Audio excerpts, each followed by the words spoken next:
For me, I've chosen to do this, to be a part of the mental health project for two reasons. I'm from a farm, I have a middle-aged husband, and I felt I wasn't really listening to him and addressing his needs.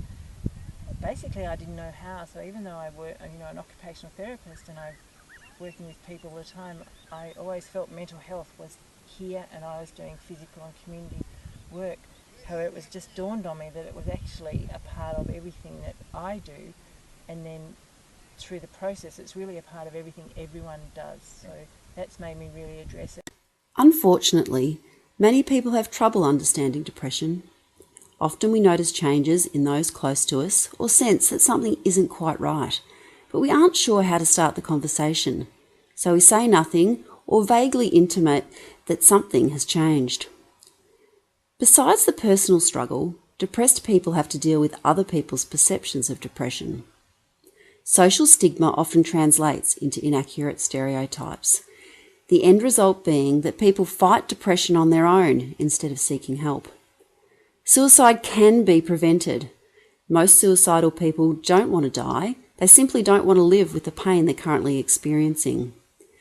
Don't underestimate your abilities to help a suicidal person. Openly talking about suicidal thoughts and feelings can save a life. This resource gives you basic tips to start a conversation about depression and suicide. It's not a substitute for professional support, but rather some practical tips that may make a huge difference in the life of someone you care about. If you are concerned somebody may be at risk of suicide, start a conversation about your concerns. Don't worry about the exact wording. Try not to be leading or judgmental. Listen with patience and compassion. The conversation may seem one-sided. Don't feel you have to fill in the silences or fix the situation unless they're asking for specific help. If you're sincere in your desire to help and comfort, that will come through. You might start with something like, "I'm sorry you're in so much pain. I'm here to support you." Or, "I may not be able to understand exactly how you feel, but I care about you and I want to help. I wanted to check in with you because you haven't seemed yourself lately." Hi, my name's Karen and I live and work within my rural community as a land care facilitator. One thing that I've learnt over the years is that it's really important to get to know people. And to get to know people, we really need to provide opportunity for them to feel comfortable, to build up trust by listening to people.